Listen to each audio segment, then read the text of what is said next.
ಮತ್ತೊಮ್ಮೆ ತಮ್ಮೆಲ್ಲರಿಗೆ ಸ್ವಾಗತವನ್ನು ಬಯಸುತ್ತಾ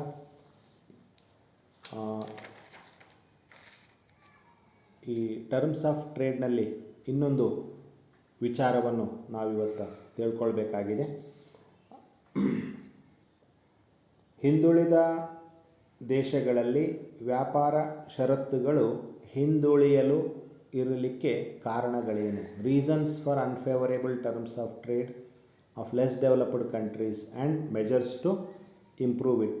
ಮತ್ತು ಅದನ್ನು ಸರಿಪಡಿಸಲಿಕ್ಕೆ ಯಾವ ಕ್ರಮಗಳನ್ನು ನಾವು ಕೈಗೊಳ್ಳಬೇಕಂತಕ್ಕಂಥದ್ದನ್ನು ಈ ಒಂದು ವಿಡಿಯೋದಲ್ಲಿ ನಾವು ಚರ್ಚೆ ಮಾಡೋಣ. ಸಹಜವಾಗಿ ಮುಂದುವರೆದ ದೇಶಗಳಿಗೆ ಹೋಲಿಸಿದಾಗ ಹಿಂದುಳಿದ ದೇಶಗಳ ಅಥವಾ ಅನಭಿವೃದ್ಧ ದೇಶಗಳ ವ್ಯಾಪಾರದ ಕರಾರುಗಳು ಅನೇಕ ಕಾರಣಗಳಿಂದಾಗಿ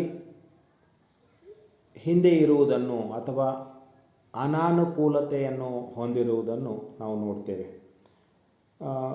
ಇಲ್ಲಿ ಯಾವ ಕಾರಣಗಳಿವೆ, ಅವಕ್ಕೇನು ಕಾರಣಗಳಿವೆ ಈ ರೀತಿಯಾದಂಥ ಸನ್ನಿವೇಶ ಅಲ್ಲಿ ಬರಲಿಕ್ಕೆ ಅನ್ನುವುದನ್ನು ನಾವು ನೋಡಬೇಕು. ಯಾಕಂದರೆ ಭಾರತ ಕೂಡ ಒಂದು ಅಭಿವೃದ್ಧಿ ಹೊಂದುತ್ತಿರುವ ದೇಶ ಆಗಿರೋದ್ರಿಂದ ಇದು ನಮ್ಮಂತಹ ಅರ್ಥವ್ಯವಸ್ಥೆಗಳಿಗೆ ಸಂಬಂಧಪಟ್ಟಿರ್ತಕ್ಕಂಥ ವಿಚಾರ ಆಗಿದೆ. ಯಾವ ರೀತಿಯಲ್ಲಿ ನಾವು ಇದನ್ನು ಏನು ಸರಿಪಡಿಸಲಿಕ್ಕೆ ಸಾಧ್ಯ ಇದೆ ಅಂತಕ್ಕಂಥದ್ದನ್ನು ನಾವೆಲ್ಲರೂ ತಿಳ್ಕೊಳ್ಬೇಕಾಗಿರ್ತಕ್ಕಂಥ ವಿಚಾರ ಇದಾಗಿರೋದ್ರಿಂದ ಇಲ್ಲಿ ಯಾವ ಕಾರಣಗಳು ಇಲ್ಲಿ ಹಿಂದೆ ಉಳಿಯಲು ಮಾಡಿವೆ ಅಥವಾ ಅದಕ್ಕೆ ಏನು ನಿಂತಿವೆ ಹಿಂದೆ ಅಂತಕ್ಕಂಥದ್ದನ್ನು ನಾವು ನೋಡೋಣ. ಮೊದಲನೇದಾಗಿ ಪ್ರಾಥಮಿಕ ಉತ್ಪನ್ನಗಳು, ಪ್ರೈಮರಿ ಪ್ರಾಡಕ್ಟ್ಸ್.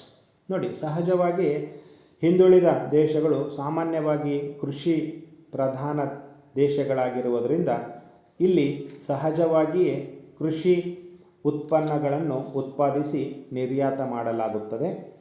ಇದಕ್ಕೆ ಪ್ರತಿಯಾಗಿ ಬಂಡವಾಳ ಉತ್ಪನ್ನಗಳನ್ನು ನಾವು ಅಲ್ಲಿಂದ ಆಯಾತ ಮಾಡಿಕೊಳ್ಳುತ್ತೇವೆ. The prices of primary products are relatively lesser than the manufactured and capital goods ಅನ್ನೋದನ್ನು ನಾವು ನೋಡ್ತೀವಿ. ಅಗ್ರಿಕಲ್ಚರ್ ಸೆಕ್ಟರ್ನಲ್ಲಿ ಡಿಮಿನಿಷಿಂಗ್ ರಿಟರ್ನ್ಸ್ ಇರ್ತದೆ.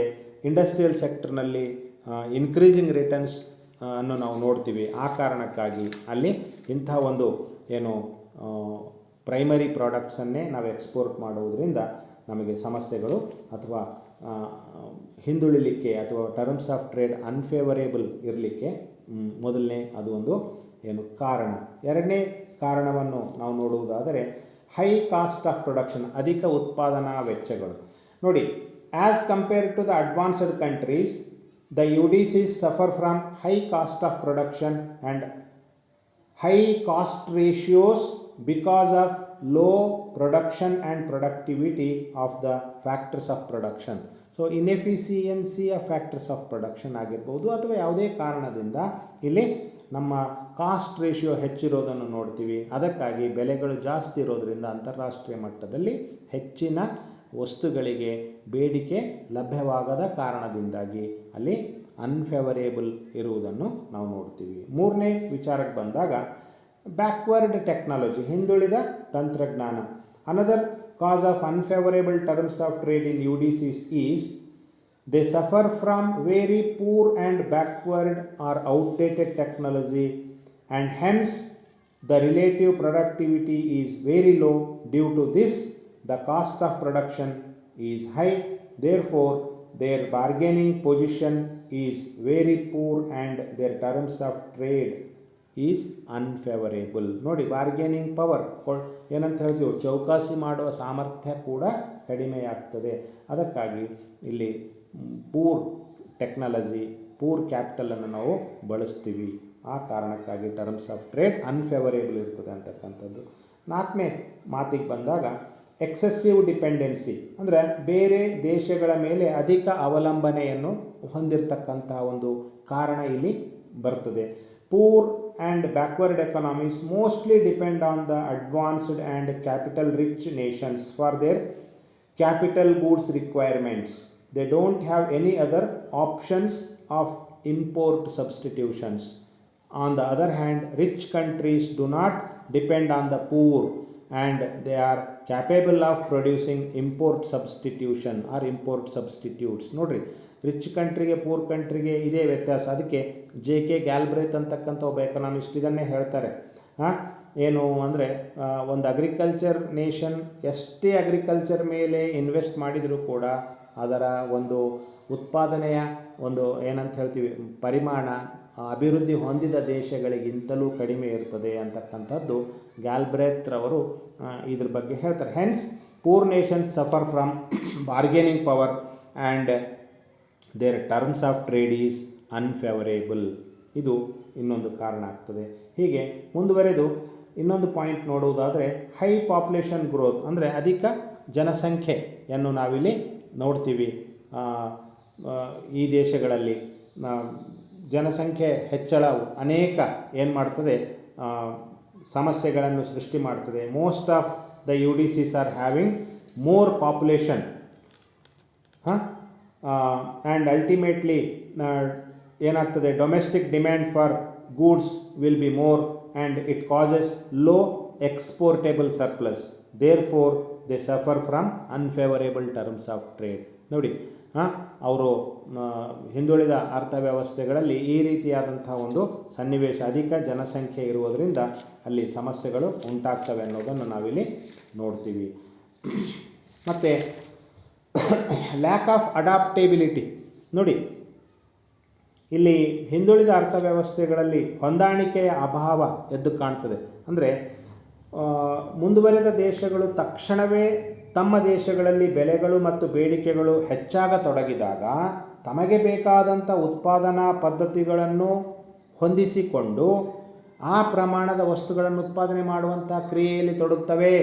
ಆದರೆ ನಮ್ಮಂಥ ಅರ್ಥವ್ಯವಸ್ಥೆಗಳು ಏನು ವೆರಾಸ್ ಇನ್ UDCs they are not capable of adapting are doing so because of their primary production, backward state of technology, market imperfections, immobility of factors of production, etc.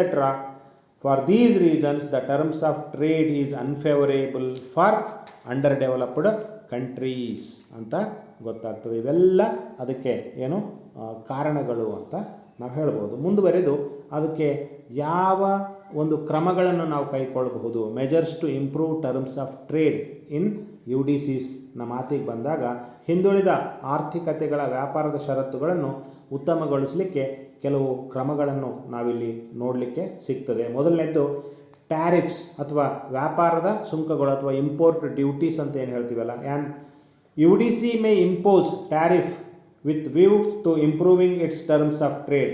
ಈ ಸುಂಕಗಳು ಎಲ್ಲ ಸಂದರ್ಭಗಳಲ್ಲಿ ಉಪಯೋಗವಾಗುವುದಾದರೆ ಒಳ್ಳೆಯದು. ಅಂದರೆ ಟ್ರೇಡಿಂಗ್ ಪಾರ್ಟ್ನರ್ಸ್ಗಳ ಮಧ್ಯೆ ರಿಟಾಲಿಯೇಷನ್ ಅಂದರೆ ಮುಯ್ಯಿಗೆ ಮುಯ್ಯಿ ಅಥವಾ ಏನು ಪರಸ್ಪರ ನಾನು ಹೆಚ್ಚು ಮಾಡಿದರೆ ನೀನು ಹೆಚ್ಚು, ನಾನು ಕಡಿಮೆ ಮಾಡಿದರೆ ನೀನು ಕಡಿಮೆ ಅಂಥದ್ದೇನಾದರೂ ಸನ್ನಿವೇಶಗಳು ಉಂಟಾದರೆ ಮತ್ತೆ ಬಡ ದೇಶಗಳಿಗೆ ಸಮಸ್ಯೆಗಳು ಉಂಟಾಗಬಹುದು. ಇಲ್ಲಿ ಒಂದು ಉದಾಹರಣೆ ಮೂಲಕ ನಾವು ನೋಡೋಣ. India and Bangladesh are trading each other. India exports cotton to Bangladesh and imports jute from it. Now India imposes some tariff on its imports of jute from Bangladesh. Jute traders in India would have to pay import duty to government of India. Now India exports less cotton than before and import less jute. It is to be seen that the quantity of export reduced due to imposition of tariff by India is more than the quantity of imports reduced by Bangladesh. Now the terms of trade have definitely moved in favor of India ಅಂತಕ್ಕಂಥದ್ದು ಗೊತ್ತಾಗ್ತದೆ.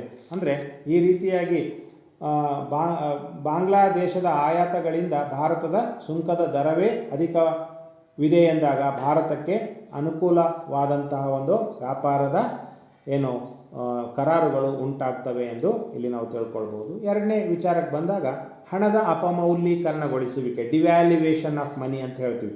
It means lowering the external value or face value of a country's currency in terms of other currencies. ಅಂದರೆ ದೇಶದ ಹಣದ ಬಾಹ್ಯ ಮೌಲ್ಯವನ್ನು ಕಡಿತಗೊಳಿಸುವುದು ಎಂದು ಅರ್ಥ. ಇದರಿಂದ ದೇಶದ ಹಣಕಾಸಿನ ವ್ಯವಸ್ಥೆಯ ಮೇಲೆ ಪರಿಣಾಮ ಉಂಟಾಗುತ್ತದೆ.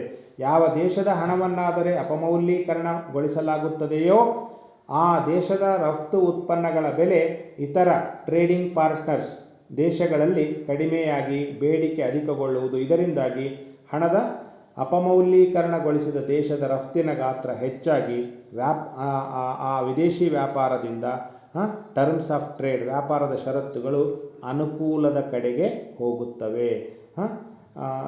ಇದು ಡಿವ್ಯಾಲ್ಯೂಯೇಷನ್ ಅಂತಂದರೆ it is A deliberate reduction in the external value of domestic currency in terms of foreign currencies. So ಈ ಒಂದು ಸನ್ನಿವೇಶಗಳಂದರೆ ಈ ರೀತಿಯಾಗಿ ಭಾರತ ಅನೇಕ ಬಾರಿ ಈ ರೀತಿಯಾದಂಥ ಕ್ರಮವನ್ನು ಕೈಗೊಂಡಿದೆ. ಏನು ಅಂತಂದರೆ ನಮ್ಮ ಒಂದು ರಫ್ತಿನ ಗಾತ್ರ ಹೆಚ್ಚು ಮಾಡುವ ಸಲುವಾಗಿ. ಹಾಗಾಗಿ ಇಲ್ಲಿ ನಾವು ಉಪಸಂಹಾರದಲ್ಲಿ ನೋಡುವುದಾದರೆ ಕೆಲವು ಮಾತುಗಳು ಇಲ್ಲಿ ನಮಗೆ ಗೊತ್ತಾಗ್ತವೆ.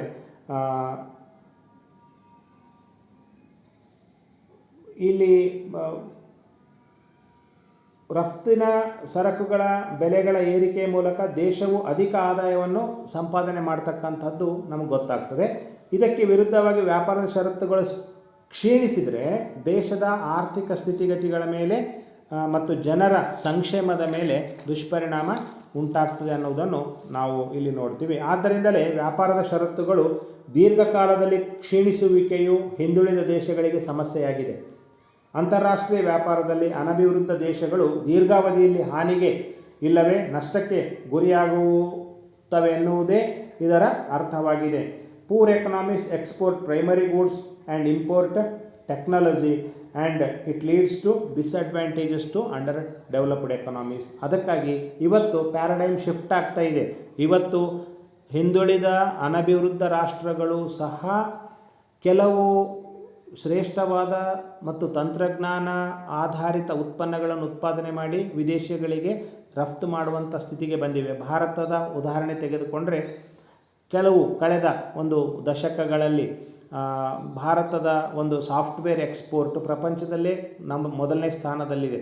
ಅಂದರೆ ಹೀಗೆ ನಮ್ಮ ಟರ್ಮ್ಸ್ ಆಫ್ ಟ್ರೇಡ್ ಆ ವಸ್ತುಗಳ ವಿಷಯದಲ್ಲಿ ಬಹಳ ಅನುಕೂಲಕರವಾಗಿದೆ ಅಂತಕ್ಕಂಥ ಮಾತನ್ನು ಹೇಳಿ ಈ ವಿಡಿಯೋವನ್ನು ಇಲ್ಲಿಗೆ ನಿಲ್ಲಿಸ್ತೀನಿ. ನಮಸ್ಕಾರ, ಧನ್ಯವಾದಗಳು.